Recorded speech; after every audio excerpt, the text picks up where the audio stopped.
Okay, thank you everyone. Je m'appelle Ndak Ndiaye et je suis PhD à l'Institut Pasteur de Dakar.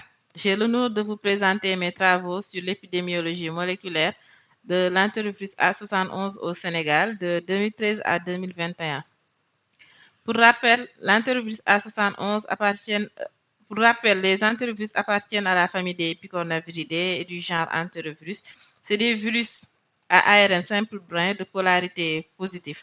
Ils sont associés à de nombreux cas de paralysie flasque aiguë depuis ces dernières années. Et ces dernières années aussi, on a assisté à une réémergence de types aux propriétés épidémiques et pathogènes imprévisibles comme l'entérovirus A71. Cet entérovirus A71 est un virus hautement neurotrope et il est appelé le nouveau poliovirus en Asie car étant la cause d'infections neurologiques sévères.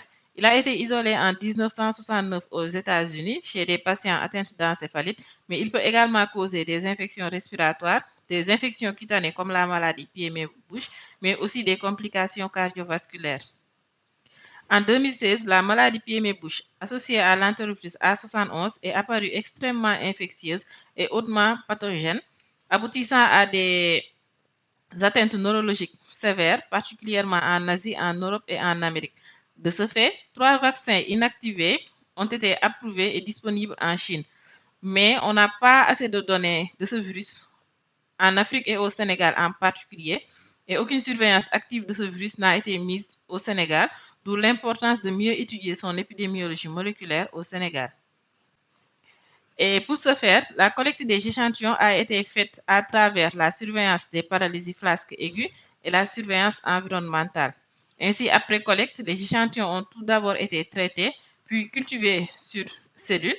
Et après l'acide nucléique, des échantillons positifs sur cellules ont été pris, puis confirmés avec la RT-PCR en temps réel ciblant le genre entérovirus pour confirmer les résultats de la culture cellulaire. Après confirmation du genre entérovirus, le type entérovirus des A71 a également été testé par RT-PCR en temps réel en ciblant un fragment de 80 paires de bases au niveau de la région 5' UTR. Et cette technique de RT-PCR en temps réel, comme vous le savez, permet de visualiser l'amplification du génome viral au cours du temps. Après identification de ce type entérovirus A71, le matériel génétique a été transcrit en ADN et par la suite, la région capsidale a été amplifiée pour pouvoir faire le séquençage et cette amplification a ciblé un fragment de 4000 paires de bases. Après amplification, les implicants ont été confirmés sur gel d'agarose et là on voit les implicants avec la taille attendue qui est de 4000 paires de bases qui a ciblé la capside. Et après amplification, ces produits d'implicants ont été soumis à un séquençage à haut débit. Tout d'abord, les échantillons ont été marqués avec des barcodes grâce au kit Rapid Barcoding 96, puis purifiés et séquencés grâce au kit Midnight RT-PCR extension comme vous voyez. Et là, après, ce schéma montre en fait le déroulement du séquençage. Tout d'abord, les échantillons amplifiés ont été lavés, puis le matériel génétique, c'est-à-dire l'ADN, a été quantifié, puis marqué avec des barcodes, et après cela a été lavé avant d'être coulé. Et s'ensuit ensuite les étapes de end preparation et de detailing, puis les étapes de clean-up et l'adaptateur de la ligation. La librairie a été quantifiée. Après ceci, ils ont été loadés grâce au flow cell avec la version R9 sous l'instrument Grid Onion. Et là, sous ce vidéo, on vous montre le déroulement du séquençage.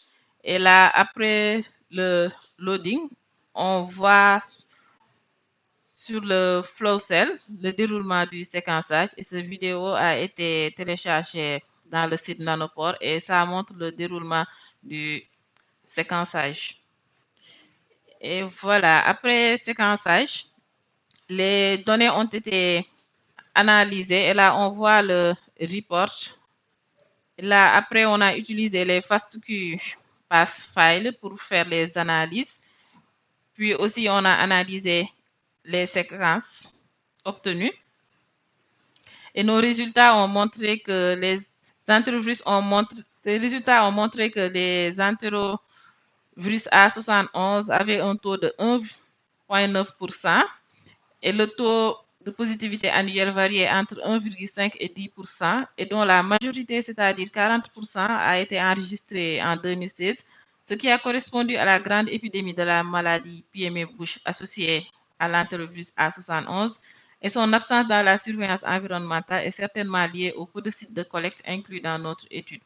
Et concernant le profil de circulation, nos résultats ont montré une distribution sporadique des entérovirus A71, principalement détectés entre janvier et juillet, et dont 60% entre février et mars. Cependant, une distribution endémique a été observée en Chine et en Taïwan entre 2016 et 2017, avec des pics au mois de juin. Les résultats du séquençage ont montré que les entérovirus A71 appartenaient tous au génogroupe C, dont 2 au sous-génogroupe C1 et 8 au sous-génogroupe C2.